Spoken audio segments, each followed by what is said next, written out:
NASA headquarters. So, John, please get us started.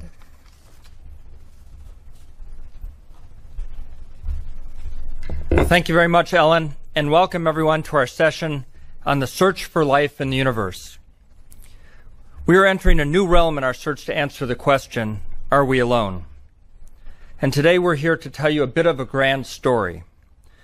Thanks to investments in technology, we have pushed the limits of our most creative scientists and engineers and are about to take a big leap in our quest to unravel the mysteries of the universe.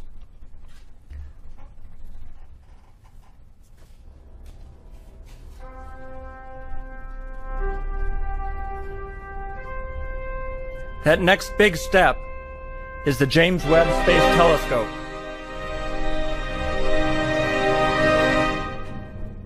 And we love drama at NASA.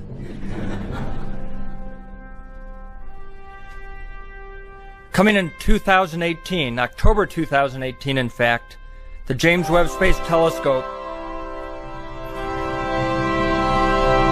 will transform our view of the universe. In Space 2018.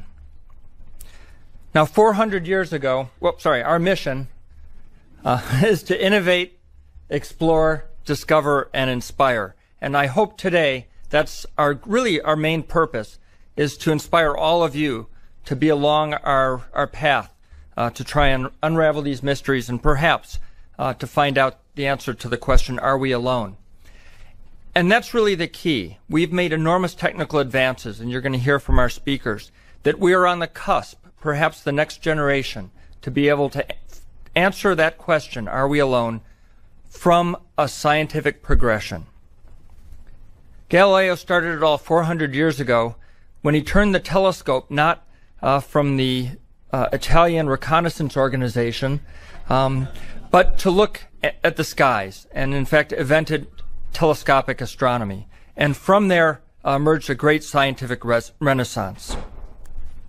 In our time, the Hubble Space Telescope, deployed by Charlie Bolden in 1990 and repaired by me a few times, the Hubble has really transformed our view of the universe. And not just for scientists, but I think for everybody on planet Earth.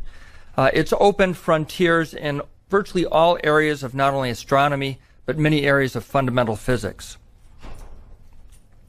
Today, we're going to present to you a little bit of the history of the universe, but it won't take 13.72 billion years to describe. But I find it amazing that with relatively small telescopes, the Hubble is a 2.4 meter telescope in Earth orbit, we've been able to piece together almost this entire history of the universe, from just a few 100 million years after the Big Bang to the evolution of stars, galaxies, planets, our own planet, and the solar system that we live in. John Mather will describe this in more detail.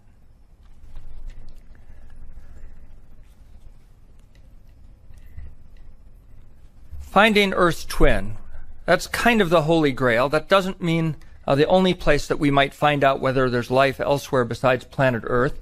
But the Kepler telescope has discovered thousands of new planets and has found out, as you heard, that there are probably billions of planets like Earth in our own solar system.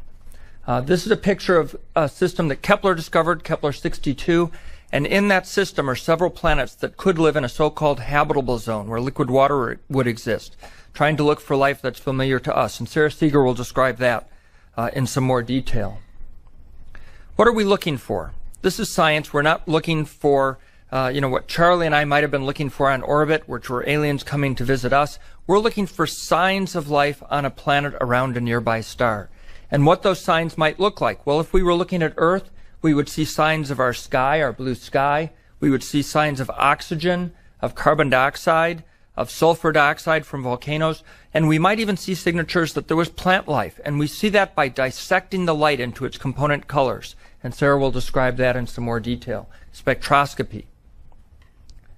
Occasionally we have a chance alignment of a planet with its star, and light passes through the atmosphere, and it's some of that light that we can look at that will tell us about the characteristics of the planet. It's called a transit or transit spectroscopy. The James Webb Space Telescope may allow us to detect the presence of water around a very large planet, a rocky planet, a water world. To go the next steps, we want to look for biosignatures, not just of liquid water, but of the gases in the atmosphere, and perhaps leading to the discovery of life. Our investments may transform the way we approach this. The Space Launch System, for example, could provide us the capability to launch a much larger complex telescope, or perhaps to go investigate Europa. And instead of taking 7 years to get there, we could get there in an express of perhaps 3 or less years. We've seen some amazing things in our solar system. This is a view of part of Saturn and Saturn's rings from the Cassini spacecraft. And if you look closely, you see this pale blue dot. That's the Earth from 900 million miles away. Pretty amazing. It doesn't look like much, but by analyzing the light of the Earth from this distance, we can learn something about the planet, and Sarah will talk more about that. So we have a progression. We have a roadmap or a path that we're trying to take, and it started with ground-based observatories and the 1995 discovery that we live in a universe that has other planets in it. Originally, we thought there were only 9 planets. Of course, then we were demoted to 8 planets. But with Hubble, the Spitzer, and the Kepler telescopes, we've really transformed our whole view of the universe. And Sarah will talk about that, but such that we now know that we live in a galaxy and a universe filled with planets. We're working on the Transiting Exoplanet Survey Satellite, which will survey our nearest neighbors. The James Webb Space Telescope, which will allow us to study those neighbors in great detail. We're also working on concept studies, and you'll hear from Dave Gallagher about that, of the WFIRST/AFTA telescope. And in the decadal survey was outlined a New Worlds telescope, a telescope of a new generation that might be able to actually answer that question, are we alone in the universe? These are not just dreams. This is what we do at NASA. We queue up things that some people say are impossible or that are dreams, and we make them reality. And with that, I'll hand it over to Dr. Mather.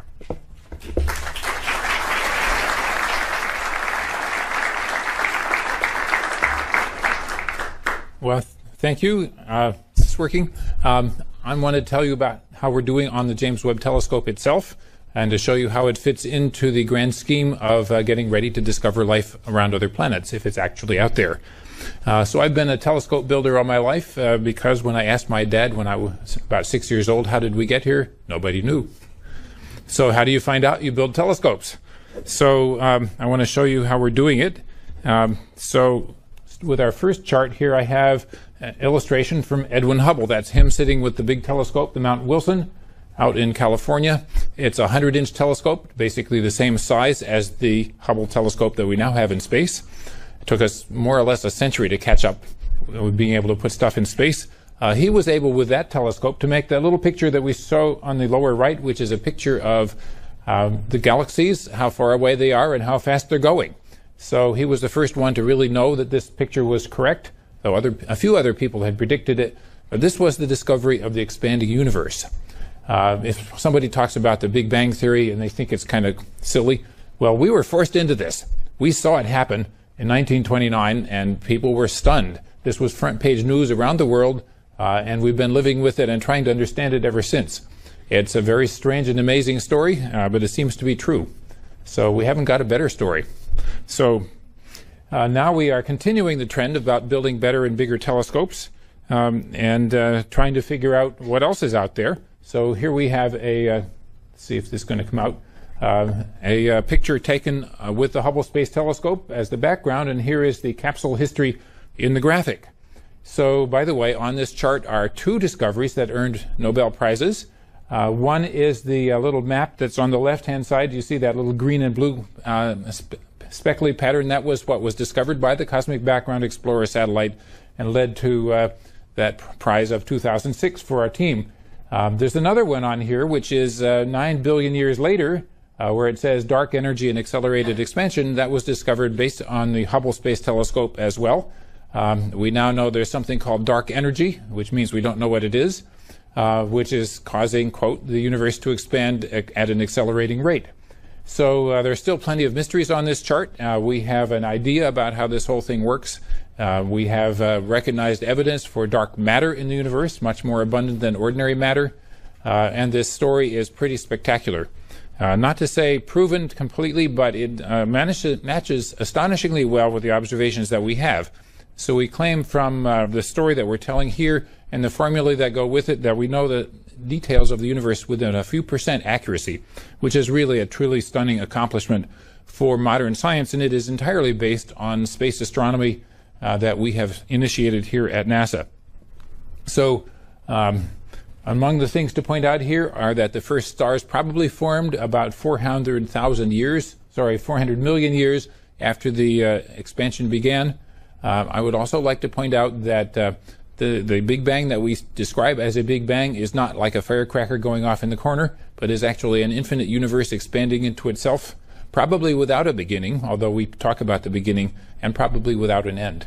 So this is something we don't know, but sure would like to know. So going on to tell you more about it, there's a little Earth over there on the right. We're newcomers. We have been here for about 1/3 of the age of the universe. 4.5 billion years for the age of the Earth, 13.5 for the age of the universe. So now I want to show you a nebula, which is somewhat like the nebula that we live in, the Milky Way galaxy. As you know, a galaxy is made of hundreds of billions of stars orbiting a common center, held together by gravity. Some of that gravity comes from dark matter, by the way, and we wouldn't be here without it. So if anybody thinks, well, dark matter, that's just an amusing thing those astronomers thought up, we wouldn't be here without it. So lots of wonderful things for us to find. If the sun were in that galaxy, we would be somewhere out on the outer edge, and we would be able to look in towards the center, and we would wonder what it was like, because we live in the plane of our Milky Way galaxy, which is about as flat as a CD, and so you can barely see the structure of it when you live inside it. So we have to look at other people's galaxies, if there are indeed people out there, to think about what does it look like to be who we are. Anyway, so one of the great mysteries is how does this happen? How do galaxies like that come to be? So we have statistical calculations of what the early universe was like, put it into a computer, simulate the action of gravity operating on the dark matter and the ordinary matter, and accounting for the cosmic dark energy that causes acceleration. So this is a simulation of early universe. You see gravity is pulling the material back together. By the way, the simulation has subtracted out the fact that the whole universe is expanding. So it's taken that viewpoint. Now you can see galaxies beginning to light up with explosions. This is a totally spectacular process. We have black holes forming and drawing in material, sending out jets of immense intensity. All of these things happened in the early universe much more frequently than they do today. If there were people or intelligent beings back there to witness this event, it would have been a very, very spectacular event for them to think about. By the way, there were chemical elements of life being produced in these explosions, so we could imagine that life was possible within a few 100 million years of the original expansion.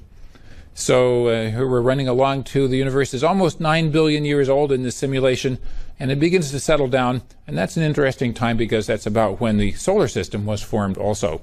Here it's beginning to settle down. The universe becomes quiescent, and the solar system forms. So imagine, if you could, that we tell whether this picture is true. How would you know if it's true? We take snapshots of the picture, of the movie, and you compare the snapshots with the snapshots of the sky that we can make with the Hubble telescope and the successor telescopes that we are now building. So that's a great mystery for us. We are on the trail of figuring out if it's true. So, by the way, this simulation was called the Illustris, and it's just current this very year. So now I show you a picture of the thing that you would think of as a star. If you look at the middle star of the Sword of Orion, this is it. This is not a single star. This is a cloud of glowing gas and dust with hundreds and hundreds of bright new stars born in there very recently, shining beautifully. This is where astronomers always turn their new telescopes to see what's most beautiful and most scientifically interesting, because it's one of the places where stars are being born in great abundance today. By the way, there's about 5 or 10 new stars per year being born in our Milky Way, and so it's something we have plenty of to study. Presumably some of those have planetary systems with them, one of the great opportunities for us with the Webb telescope. So now I want to talk about how did we get started with the James Webb telescope in particular. So back in 1995, Alan Dressler chaired a committee that recommended two things. One was to build a telescope like the one that we're building. It wasn't called James Webb Telescope back then, of course. And they said the other thing they said was develop the technology to find Earth-like planets around other stars. So we've been doing that. Now, in that day, we had no idea how many of them there would be. So we didn't know how hard the project would be. We have made immense progress, both on the technology, which Dave will tell you more about, and on knowing how hard the job is. We know there are billions of planets out there, and they're not all far away. So this is definitely a good step forward. So our project was endorsed twice by the National Academy of Sciences. They do a survey every 10 years. It was their top priority in 2000, and they built their entire survey in 2010 around it. So we're doing well with carrying out what they want us to do. And by the way, we got our first peer review when this project was announced to the Astronomical Society in 1996 by the head of NASA, Dan Golden. He got a standing ovation for the presentation, and I think that was definitely an encouraging sign that this was the project our entire user community, scientific world would like us to do. So we're doing it. This is what it looks like, and I have the logos for the 3 space agencies that are partners in this immense project. The telescope, by the way, is being built by our prime contractor, Northrop Grumman, near LA, but under supervision and direction from NASA Goddard, where I work. So I'm speaking here about this one, which is now a project of well over 1,000 people currently working on behalf of 10,000 roughly future users and all human beings who will use the data. This is a comparison of how large the telescope is compared with the Hubble. These are scale pictures. So you see on the left the mirror of the Hubble, 2.4 meters in diameter, about 8 feet, same as Hubble, the man's telescope on Mount Wilson in 1920. On the right-hand side, you see the James Webb Telescope. The mirror is about 21.5 feet, roughly the distance from floor to ceiling in here. Much larger, clearly much larger than the rocket is, so we have an immense challenge of folding it up to get it into space. The wavelength range is illustrated there on the bottom also. The telescope, the new one, overlaps the wavelength coverage of the Hubble. At the near infrared, we begin at 0.6 microns, which is about the wavelength of a red laser pointer. And we go out to 28 microns, which is a wavelength which your body emits very intensely, and you don't feel it. But you would be cold if you were out in outer space because of that radiation. So there it is.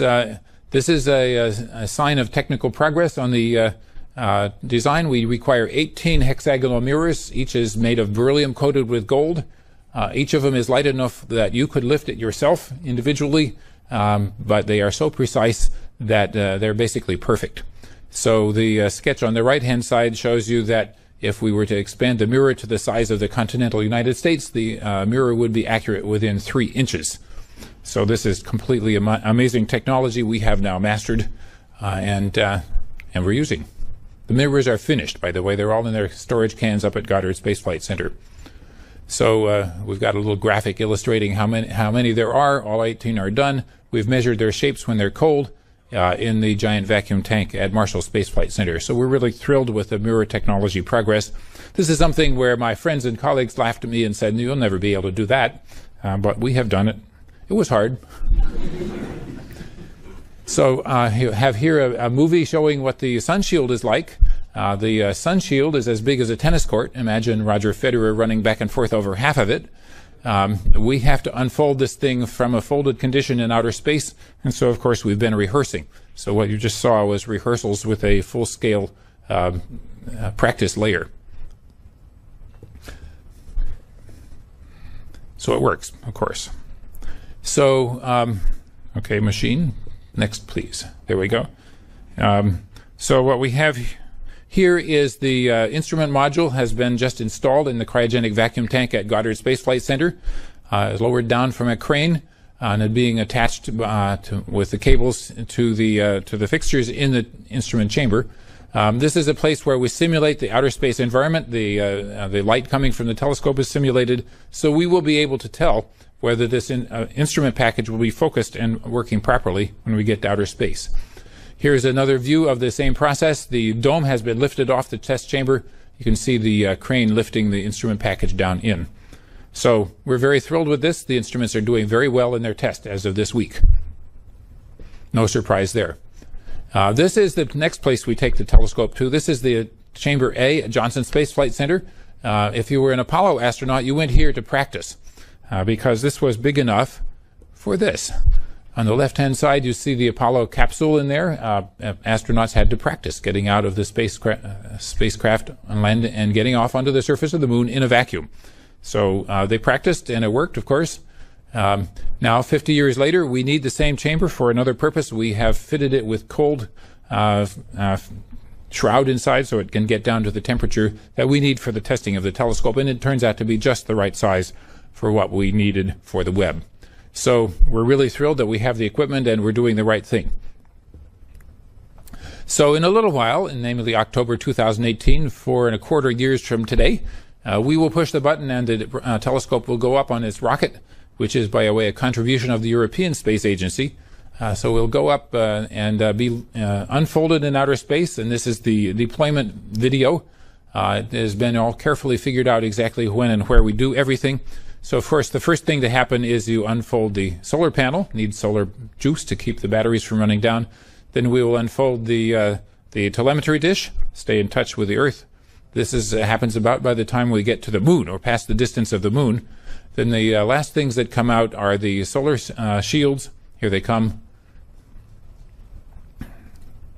And if you look at this and you say, isn't that pretty complicated? Yeah. You should be intimidated. You should know that we have 2 of everything where you could possibly have 2 of everything, and we are rehearsing this out of town. We have done many, many practice trips with the unfolding process at the various labs we have around the country.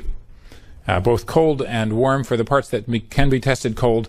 The sun shield is just too darn big. There's no way to test that in a cold tank.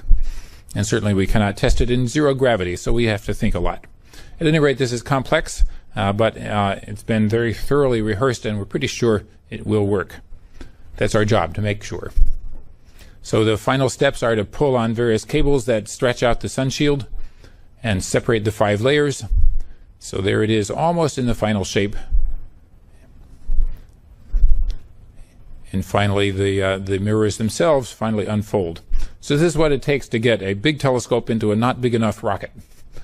So when we have a bigger rocket, we can put up bigger stuff. Thank you for thinking about that.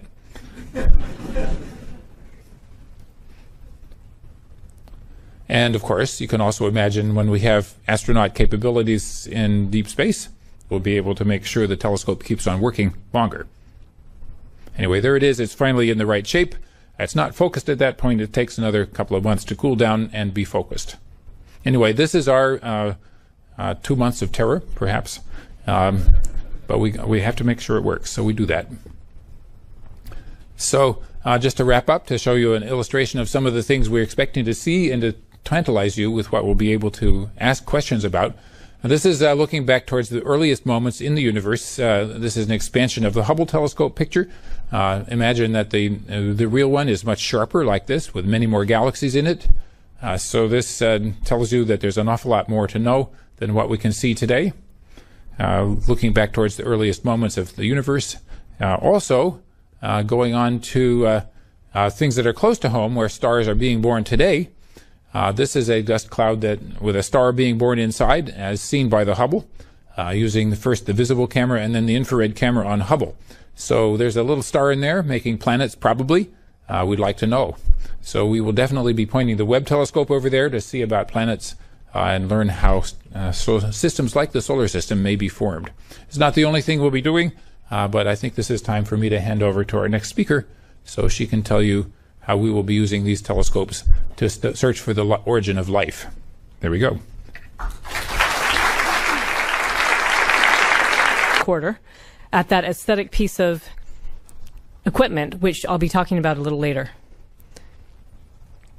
Back to the image of, it's a real photo of a dark sky.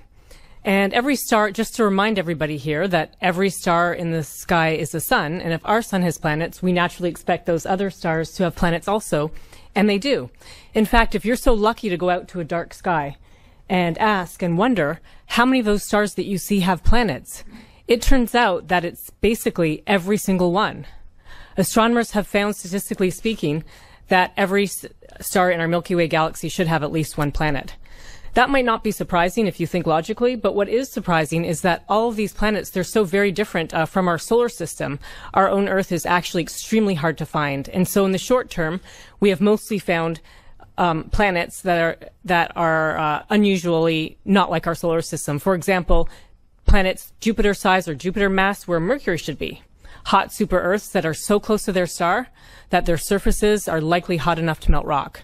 Planets orbiting two stars, and we have this list of incredible discoveries made by astronomers in various ground and space-based telescopes everywhere. So our own Earth twin remains elusive, but that's what I'm going to be talking about today. Now, what's most relevant for us, actually, is one of my favorite discoveries ever in astronomy and planetary science, and that is that small planets are extremely common. And this bar chart shows some of the results from the pioneering Kepler Space Telescope. It shows you on the left axis fraction of stars with planets, and it says periods less than 50 days, but that number is now increased to a couple of hundred days. On the bottom, it shows planet size relative to Earth, and the cartoon picture just reminds you, the images actually remind you of the relative sizes of Earth and Jupiter. Now, I want you to just focus on the relative heights of those bars, and if you look at the far right, you'll see that Jupiter-sized planet at 11 times Earth radii. There are hardly any, actually. Very few compared to the bins that have these planets that are 1 to 3 Earth radii. And essentially what this is telling us is that small planets are extremely common. And we don't have super hard exact numbers for you, but it may be as high as 1 in 5 sun-like stars may have a planet that is a favorable, not too hot, not too cold, but just right for life. And in fact, when we talk about the search for life beyond our solar system, we first fixate on the so-called Goldilocks zone or habitable zone, illustrated here very roughly in green.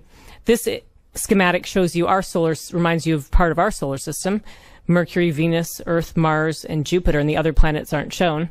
And I just want you to know that in this so-called Goldilocks zone, it's not too hot, not too right, not too hot, not too cold, but just right for life. And small rocky planets are heated by their star from the outside. And so it's this distance from the star that really sets the temperature. And I just want you to know, for those astronomy buffs here, that astronomers are hotly debating the boundaries of this curve right now. What makes the planet habitable? And what the main problem actually is, it's the greenhouse gases in the planet atmosphere. Just like here on Earth, the distant planets, the exact composition and the amounts of gases will actually make the planet hotter or colder.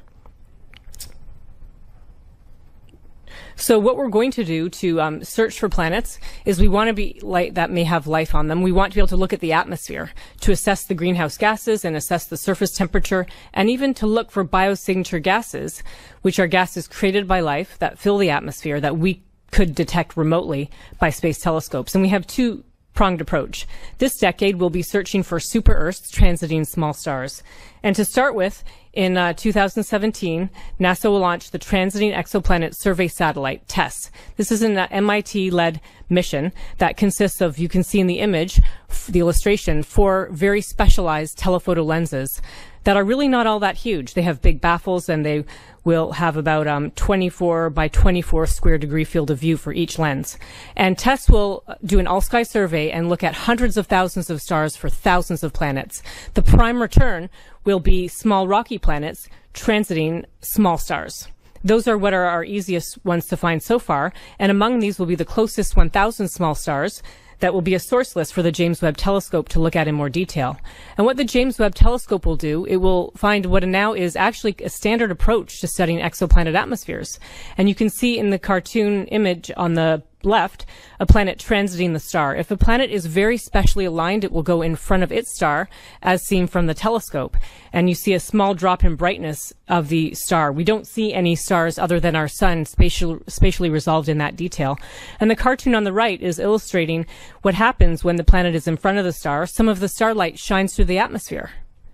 And if we do it right, we can actually pick up the gases from the planet that are imprinted on the atmosphere. And we hope to do all of that, we plan to, with the James Webb Space Telescope. And what we hope to see is a spectrum that looks something like this. What this is, it's wavelength, absorption as a function of wavelength. And just so you know, for the people who aren't experts in spectroscopy, if we can't see gases in the atmosphere, if there's a cloud blocking the planet, or if there happens to be no atmosphere for some bizarre reason, this would be a straight line. So we're looking for deviations from a straight line with a special imprint that will indicate liquid water or other things. Now, about the TESS and James Webb combination, James Webb Space Telescope was not designed to actually find signs of life on another planet. And I do get asked all the time, what are the chances that the James Webb will find signs of life? And so I will answer it in two ways. In one way, we have to get really lucky. Every small star has to have a planet in its habitable zone, and each of those planets, most of them would have to have life, and most of that life would have to actually generate a byproduct gas that could fill the atmosphere. And the second way that I'd like to answer it, which I'd like you to walk away with, is that with the James Webb, we have our first chance, our first capability of finding signs of life on another planet. Now nature just has to provide for us. So to make sure we beat the odds, we want to follow the next approach, in parallel investing in a more futuristic way. And that way we want to search for Earth-like planets orbiting sun-like stars. We all are kind of self-centered. Here we call it terracentric. We want to find planets like Earth because in many ways, well, Earth is our only planet that we know of with life on it, and we'd like to find a replica. And in this way, we have a major challenge here because unlike the big Earths transiting small stars, the problem is extremely challenging in that Earth itself is 10 billion times fainter than the sun. And here you can see a real photograph of our sun, and that is the size of Earth, but it's not just the size that's relevant here. It's the fact that light has to go from the star to the Earth and reflect off of Earth, and for us to be able to detect that. And just to pause for a moment, I'd ask each of you if you've ever made a measurement that goes to 10 decimal places. That's like me asking you to measure the width of, this piece of paper to 10 decimal places. It's extremely challenging. And that's what we're setting out to do at NASA, Northrop Grumman Corporation, and other places around the country. So this is showing you the glare of how bright a star would be. And ideally, we'd like a way to go to space, and it's what we call direct imaging. We want to, A, get above the blurring effects of Earth's atmosphere, and B, block out that starlight so we could see a planet directly. I'm just actually going to back up and show you that one more time. Our goal is somehow we need to block out that starlight. Now this shows you we can block out the light, and then hopefully we'll be able to see other planets. And I just want you to see that we have this star shade, and the goal would be actually to block out the starlight so we can see the planet directly. And I hope you will all admire this for a moment. It's actually was really used in the desert for testing of a concept we call the star shade. So what the star shade is, its goal is to block out the starlight so that only the planet light will enter the telescope. But I hope you're all wondering why this is such a very special shape. And actually the reason has to do with diffracted light. And this is my only professorial slide here, but I want you to be able to walk away with something that I think you'll find interesting. And that is if we were to imagine putting up a big circular screen in space or a big square, and to block out a point source, a star right behind that screen, we would get what you see on the top right. I think you can see rings. We wouldn't see a point source, the star in the image. We would actually see these rings. They're called Airy rings. And what it is the starlight is diffracting around, would be diffracting around the edge of the screen. It's the same as if we used a circular telescope. It's actually just because the waves are bending around the edge and interfering. We give an analogy, it would be like dropping a pebble in a pond, and you see ripples, those water waves. So how can we handle this when the first of those light waves is 100,000 times brighter than the planet we're looking for? Well, the answer is to have a very specially shaped screen. And you can see in the bottom left there, a kind of a star-shaped. And the equivalent image you would get with that screen and a point source star is the one on the bottom right. And in this case, the analogy is like dropping a pebble in a pond. When all of a sudden, all around the pebble, it would be so perfectly smooth to 1 part in 10 billion. And all the waves would be pushed away at the very outer edges, going crazy. And that's the basic concept, a special shape to handle diffracted light so that it works to your advantage. So here's the concept of the star shade. A telescope and star shade could launch together with the petals unfurling from a stowed position and a central truss expanding and snapping the petals into place. In fact, that truss has heritage from large radio deployables. These petals have to be manufactured to hundreds of microns, and the star shade itself is tens of meters in diameter and would have to fly tens of thousands of kilometers from the Space Telescope. Right now, NASA is sponsoring a detailed study, and the team members of a team that I chair, they're all out working very hard now to put the exact details together mechanically, thermally, and the heritage story of the star shade. So we're making a lot of progress here. And there are other ways to block out the starlight from space, and we'll hear more about those in a moment from more about those in a moment from Dan Gallagher. Oh, this was just to remind you that we want to actually see the planet directly and break up the light, and to see the spectrum to look for biosignature gases and water vapor and other things that indicate that the planet would be a terrestrial planet. So to finish, I just want to show you this image of Earth. It's Earth as seen from the Voyager 1 spacecraft at 4 billion miles away. Because when all is said and done at the end of the day, to the rest of the galaxy and universe, our Earth is just an exoplanet. And so we want to find another planet to understand what our place is in the cosmos. And I want you to know that we're all here today because we believe we're very, very close in terms of technology and science and actually finding the other Earth and our chance to find signs of life on another world. Thank you.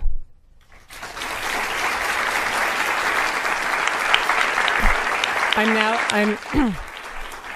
now going to turn to Dave Gallagher, who's going to tell us about some of the technology being developed to do the so-called direct imaging from space. Thank you, Sarah. It's truly an honor to be included on a panel of esteemed scientists like this. I'm very excited to be here.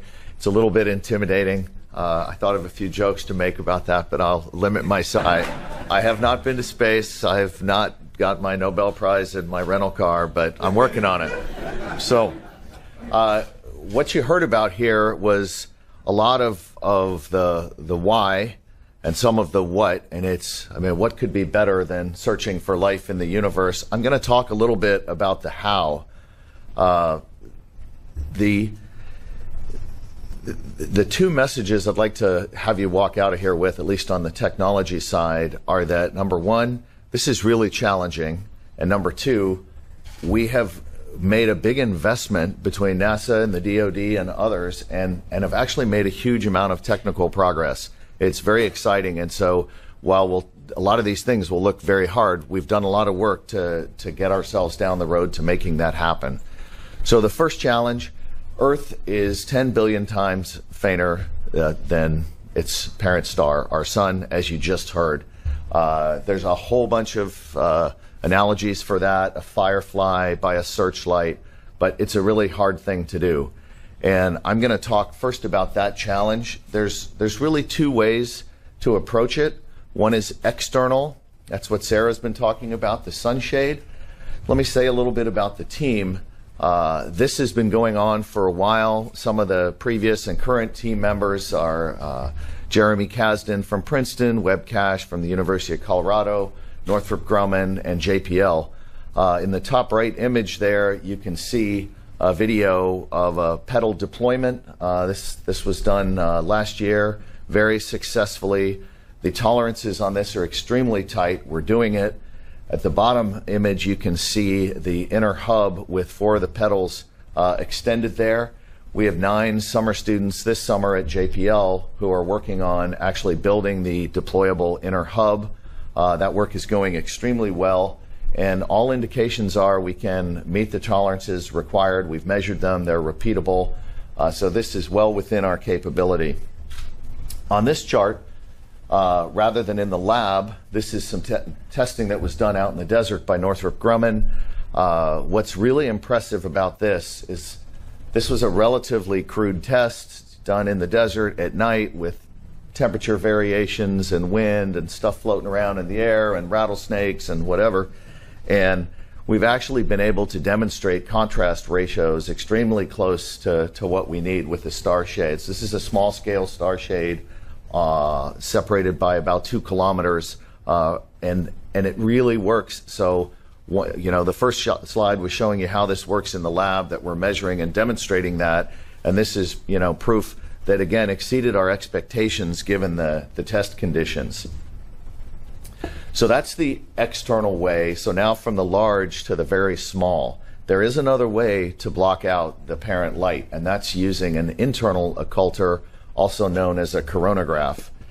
The cartoon at the top left is a simplified illustration of our high contrast imaging testbed at JPL, where we allow scientists to come from around the world with various types of coronagraphs, or essentially masks, So when you think about that star shade on a large scale blocking the light, the coronagraph is doing it on a very small scale. And in the cartoon on the left, you can see a imperfect wavefront comes in, and it bounces off a deformable mirror.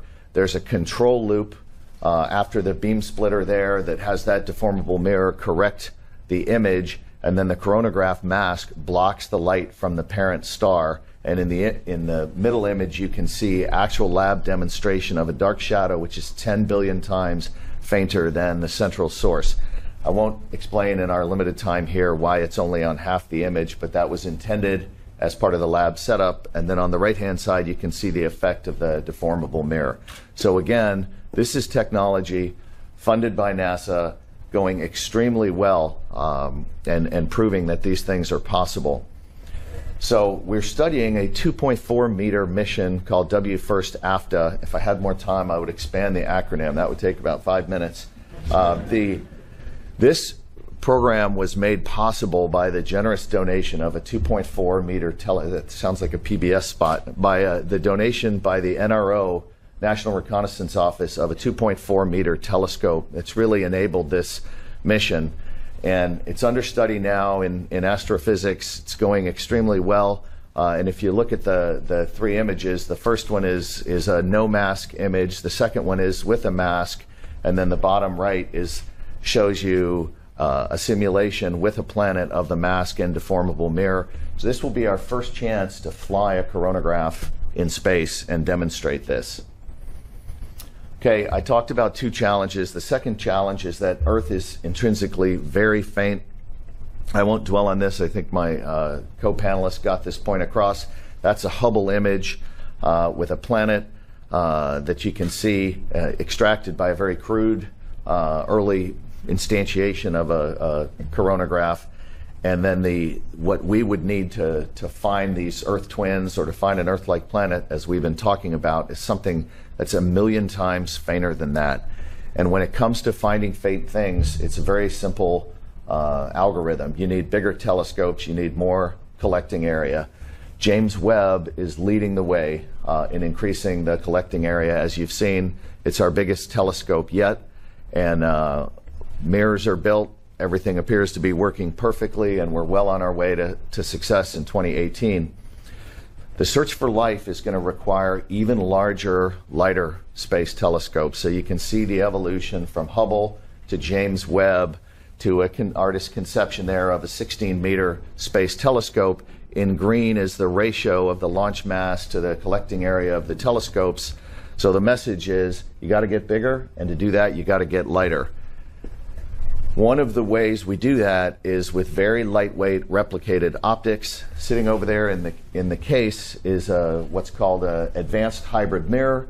Northrop Grumman has built, that's about a 1.2 meter hex segment. These are lightweight silicon carbide mirrors that are actuated and have a very, very fine nanolaminate foil across the top, kind of the composition of heavy aluminum foil.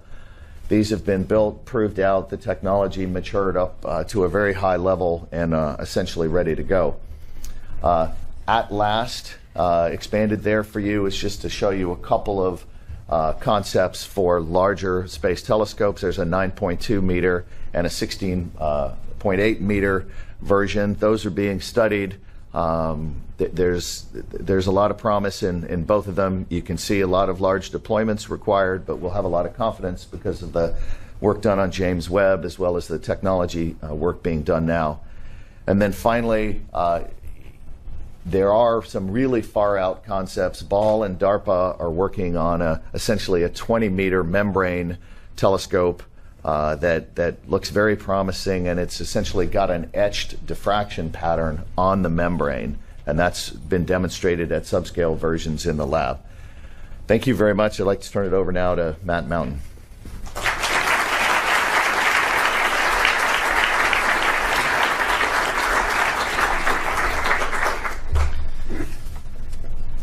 So let's bring this to conclusion. So here is the challenge before us. How do we find Earth 2.0? As Sarah's told us, we already know that our galaxy has at least 100 billion planets in it. And we didn't know that 5 years ago. Just think about that. 5 years ago, we couldn't have actually put those words on this chart. That's what Kepler and NASA has done for us. We actually know now what life might look like. We know life can actually imprint itself on the atmosphere of planets going around other stars. This is what a living planet looks like. We actually know where all the stars are. Here are all the stars nearby to us within 200 light years. This is every single star within 200 light years of the sun. We actually know how many stars live a long time, between 5 and 10 billion years. That's where we have to look. It took 4.5 billion years for us to arrive here. We actually have done the census. Kepler has actually done the census of how many planets there might be in our galaxy. And what we've learned is remarkable. Between 10 and 20% of stars have Earth-like planets, or at least Earth-sized planets, in that amazing zone called the habitable zone, the Goldilocks zone. Not too hot, not too cold, just right. So, let's take those statistics, take that census data, and let's do the discovery. Here are all those stars. We can now apply those statistics and ask, how many stars can we see with a 5-meter telescope, roughly the James Webb? Apply those statistics. What you see on the right is how many stars the James Webb or a telescope like it. Very few.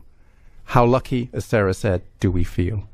With 10 meters, we can peer even deeper into that cloud of stars. We can go deeper and we can separate out and see even more planets.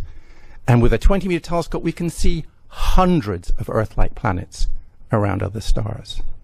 That's what it takes to find life. Of course,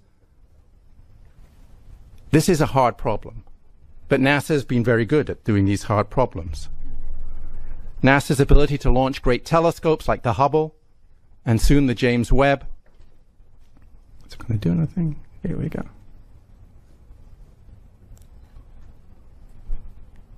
Oh, all right, we'll stop there. There we go. That's what, but to actually, and we may find liquid water. We may be really lucky. But to find evidence of actual life is going to take another generation of telescopes. And to do that, we're going to need new rockets, new approaches to getting into space, new approaches to large telescopes, highly advanced optical systems, as David and Sarah have showed us.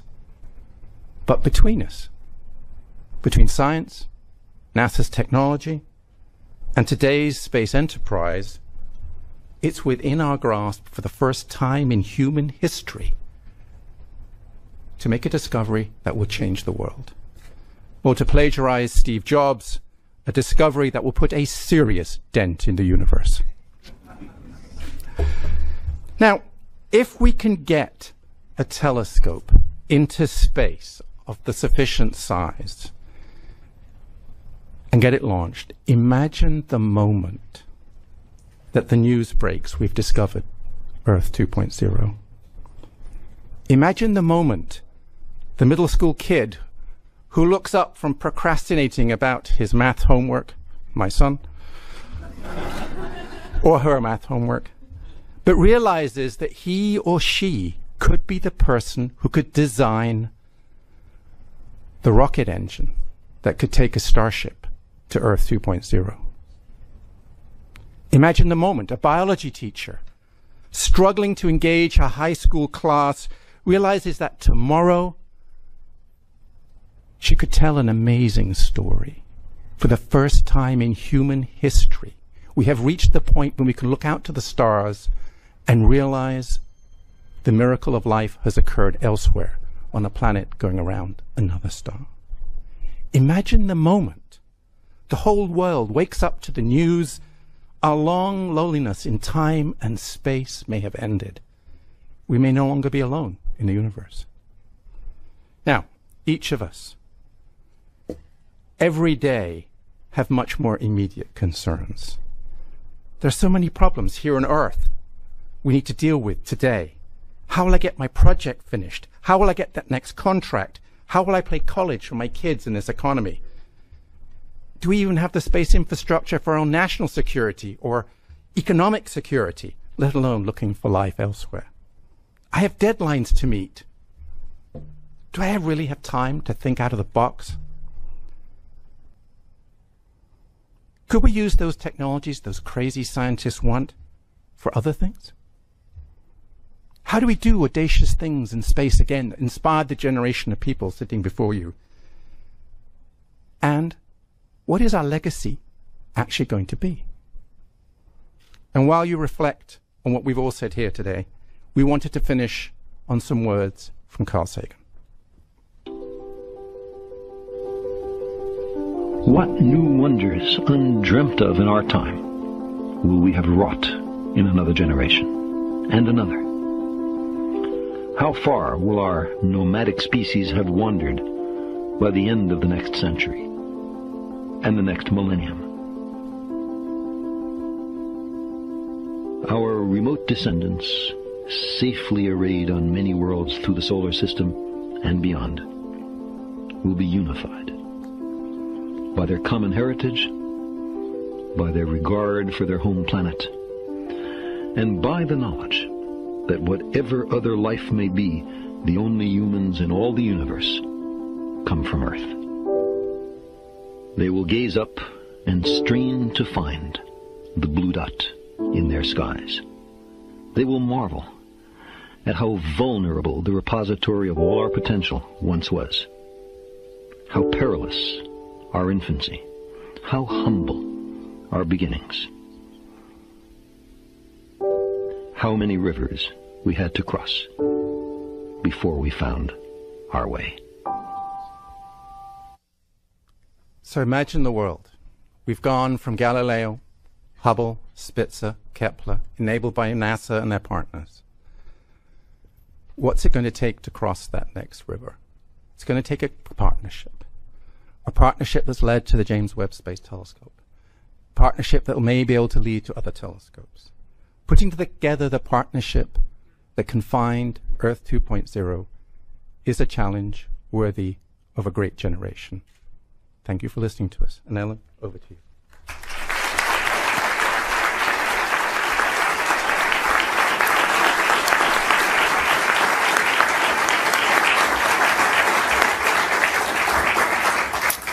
That was truly amazing. And we do have a fair amount of time for questions. And I want to remind our audience who's out there to send us questions at #AskNASA. But I'm going to take the moderator's prerogative here and ask the first question. You know, we're often the most surprised in science by things that we don't expect. For example, the arrangement of planets around stars, Kepler, all the work we've done, it's totally turned our views of how solar systems form sort of upside down. Where do you, and of course I'm asking about an unknown here, but where do you think the really big surprise is going to come in TESS or JWST? What are you sort of saying, you know, I bet something cool is going to come from there. What are you thinking? I'll start by just saying right now, you know, we've, just like a lot of other sciences, astronomy and exoplanets in particular is moving into a big data regime. And so essentially we don't totally know what the next thing is. It'll be the new discoveries and it'll be the statistics, the having lots of the same object, knowing how many numbers there are and what their distribution is. I think our hope is actually, just speaking scientifically, in addition to looking for other planets that might be like Earth, because we're so fixated on that, is just really understanding planet formation. You have to understand that for generations, we thought we would have a Jupiter far out, where our Jupiter is. The big giant planets would be far from the star, and that smaller terrestrial planets will be close in. And so I would say that planet formation theory has been turned on its head, and only with more and more data covering all the regimes of planets possible can we start to understand planet formation in detail. Great. Okay, we do have a fair amount of time for questions from the audience. So questions, please. Right down here in front. May will grab you. Len Lee for spacepolicyonline.com. In the search for looking for Earth 2.0, is there a specific number that you're looking for? And if you find more than one, what would be the scientific criteria that would weigh most in determining which to focus on? Well, the reason why we showed the many different sizes of telescopes is we believe that this will be a multi-generational search. As I mentioned, with the TESS and James Webb Space Telescope combination, we have a shot at finding something interesting. And then our next generation would be our, say, 2-meter class telescope, for example, or a little bigger, where we will look at the nearest, say, 20 to 100 sun-like stars. And we hope that we would find a few to study. In the more distant future, when we want to have handfuls of them, so we really have the chance to find a sign of life, and we can be sure, because in any one case, we might not be 100% sure. We may say, oh, that planet has maybe 80% chance of that signature we see is from life. That one may have 99. But to have enough to really, really, truly believe and have enough to actually study in detail will require the futuristic space telescope that we don't have plans for yet, that we all showed you maybe in the 10 to 20 meter class. So it's actually a graduated approach. I mean, another way of saying this is, we have no idea. We know how many Earth-like planets are. We think we know how to characterize the atmospheres. But there are 10 to the 22 stars in the known universe. That's one with 22 zeros after it. And some people believe life is everywhere. That's one. Some people believe we're completely unique. That's 1 part in 10 to the 22. That's a really big error bar, even by cosmology standards. And the only way we're actually going to find that out is to make a measurement. The way astronomy has always proceeded is we make measurements and we're then surprised. And so by making that measurement, we don't know if we're finding 1, 2, or 3, or 0. And the real question, just to follow up, because you've asked a really central question, and to quote another great philosopher, do you feel lucky? Yeah. The amazing thing from where we sit today, and it's from the Kepler telescope, is, and Sarah described it very eloquently, when you look up at the night sky at night, we now know that virtually every star has a planet around it. In fact, most stars have solar systems around them. And so the idea that we're going to find planets that are very much like Earth, I think is a very high probability. The question is, how hard is it for life to get a foothold? How hard is it for life to start? And that's where we really have no idea, and where I think the discovery of a planet like Earth with signs of life on it will be so remarkable. That will be our first scientific evidence, that life might be elsewhere, even primitive life. Next question. Hi, Eric Neeler, Discovery News. When you turn this thing on, when you turn the web on, do you have an idea of where to look first, or are you just going to go fishing? Oh, well, maybe I should take that. We will have a very detailed plan before we turn it on. Right now, we haven't argued it through. Clearly, there's a tension between wanting to make sure that all the pictures are beautiful and making sure that they're very scientifically important. I showed you the the Orion Nebula, where we know that stars are being born, and every telescope is always pointed when it's new. I'm sure we'll look over there. We will look at the most tempting targets right away, as soon as we think we're able. And there will be many. There's a question. I just wanted to add one thing Go ahead. Oh, before you start, I just wanted to add one thing, that in terms of which stars and which planets we're going to look at, what's interesting is there's relatively a democratic process where members from the astronomy community will put in proposals, and time will be awarded by a committee of people from the community themselves. So in this sort of shuffle, the best candidates will definitely rise, and multiple people will propose to study the same object. So it will happen. Excellent presentation and amazing work that's been done. I'm sure there's going to be even more progress made. But my takeaway from this is that your endpoint in terms of saying is there life or not basically are signatures in the atmosphere, biology occurring. There's nothing really more specific than that. I mean, obviously people want to know, is there intelligent life out there? If you had a system that, for instance, would be able to discover or be able to observe electricity or incandescent light, incandescent electrical energy, that would also be very exciting. But the way I think you've presented it is it's basically you're looking for biological signatures generically. Is that correct? Yes, I want to add that we are looking for biological signatures, gases that are produced by life, gases that don't belong in the atmosphere, that, like our own Earth, we have oxygen, which fills our atmosphere to 20% by volume. But without plants and photosynthetic bacteria, we basically have no oxygen, except in some unusual circumstances. What you're talking, we often refer to as technosignatures, signatures that there's, people or creatures on another planet that can generate a signal that's not naturally occurring. people have studied that in a lot of detail, but it's just too hard for our first generation space telescopes. Those signatures are super small and very narrow and very, very weak. So we hope that someday, a much later generation, will actually be able to see those things and follow up on what we have first found. Okay, let's go to some questions from social media. Sure, this one is a popular question here. It comes from James on Twitter, who asks, if and when life out there is discovered, will the U.S. government actually let the people know? Sounds like a good chief scientist question. You know, of course we would. That would be so amazingly exciting. And at NASA, our policy, whether it's data coming back from Mars, data coming back from Kepler, we try to get it out to the public as soon as we can because we want everybody to share in the excitement of discovery.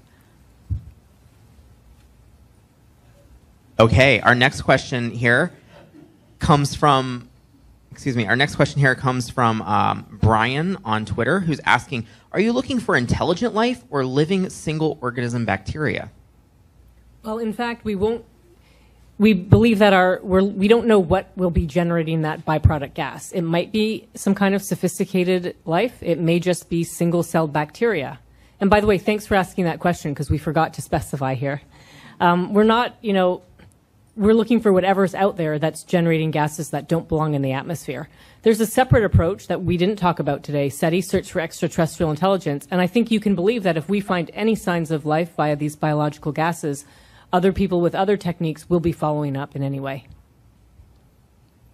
Okay, we'll take another from social media. Indeed, wonderful here. This question is regarding the star shade here. It comes from Katrina, who asks, how does the star shade move away from its telescope and stay in relative position? I didn't see any thrusters in the animation.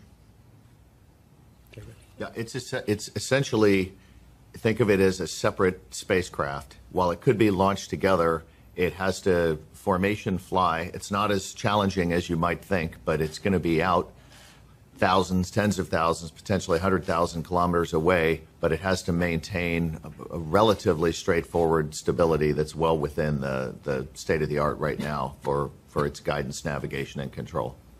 Right, and I forgot to say at the end of my presentation that the object back there in the corner, it's a prototype petal, one that was shown in one of the pictures. And so I guess we need an animation in the future that shows the spacecraft bus with the thrusters and other things that actually the star shade is attached to. Let's take a few questions in the room before we go back to social media. Go ahead. Mm-hmm. I can talk? Okay. Well, thank you very much. I have a question. Have you thought about using the sun as a gravitational lens or using an array of a small telescope instead of a really big telescope? Do you want me to take that? I mean, one of the problems is pointing towards the sun is a really bad idea. We go to an awful lot of trouble to keep the Hubble away from pointing at the sun because the sun is really bright. So it's a really dangerous undertaking. You'd have to think it through, though people have looked at this idea. The problem with the array of telescopes is it gives you the angular resolution, but it doesn't give you the collecting area. We're trying to solve two problems. One, how do you separate the star from the planet? That's where an array of telescopes can work. The other problem is, how do you detect something which is fainter than the faintest galaxy in the Hubble Deep Field? And there, a distributed array is no good. You don't get enough photons. So you actually need both a big telescope and a big collecting area so you can actually detect this really faint thing next to this really bright object. I mean, it's a very hard problem. I think I saw a hand. There was another question back on this side.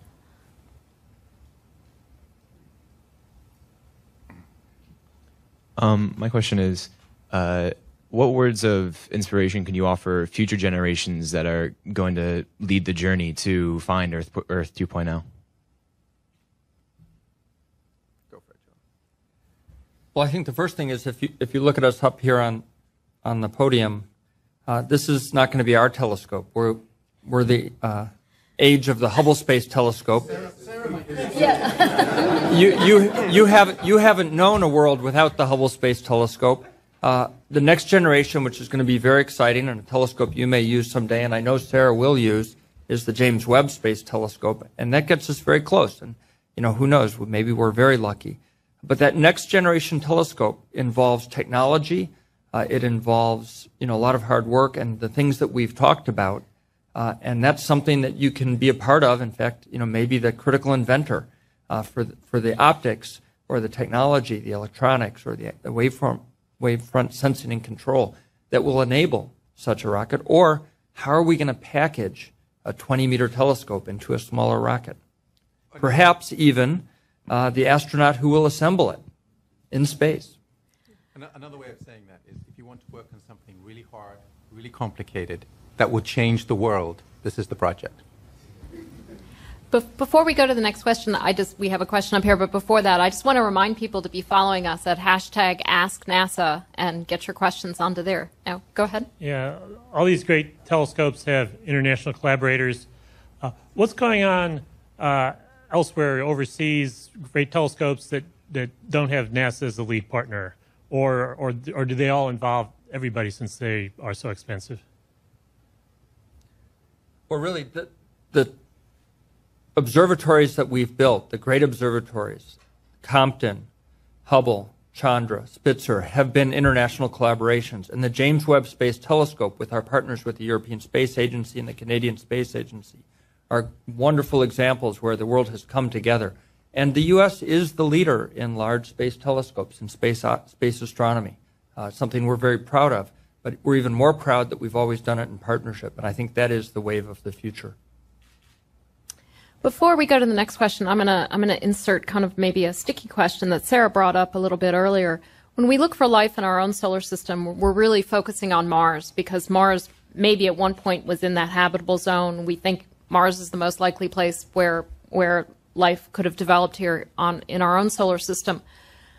But also in our solar system, we really want to go to Europa and find out, is there life under that icy crust on Europa?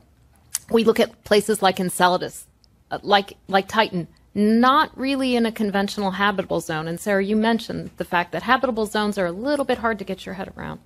Right. Well, in exoplanets, we're only focused on what we can see by remote sensing. And so if there is a Europa-like world, let's say a water world, or an ice-capped planet that has liquid oceans underneath, we won't see signs of life on those. But we're not worried about it because stars are plentiful and planets are plentiful. And so we believe that there are the right combinations out there for us. And I'll just add that we're just on the cusp of releasing an announcement of opportunity for instruments for a future Europa mission. And so for the listeners in the audience and on the web, stay tuned very soon. Great. I think there's a question down here in front.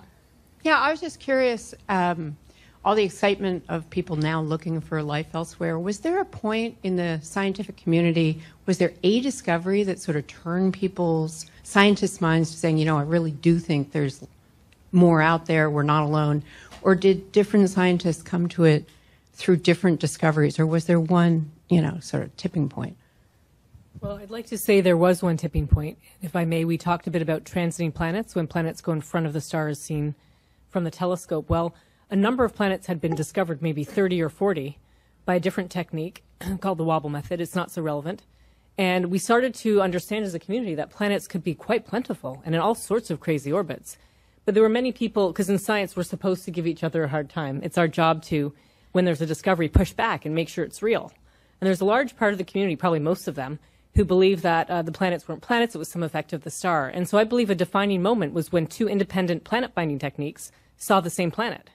And it was basically incontrovertible that, yes, planets exist around other stars other than the sun. Yes, planets are in unusual orbits. And wow, we could find something so challenging, the universe is now open for us. I think there are 2 points. One, and Sarah was actually responsible for this, one was we realized that planets did transit, but then we also realized from space, and this is something we never anticipated, first with the Hubble and then with Spitzer, was that we could actually measure the gaseous constituents of exoplanets, big Jupiters, but we actually could see methane and oxygen and sulfur. Couldn't see that before. And the second breakthrough was the realization with Kepler that there are 100 billion planets out there. I mean, as I said, 5 years ago, we couldn't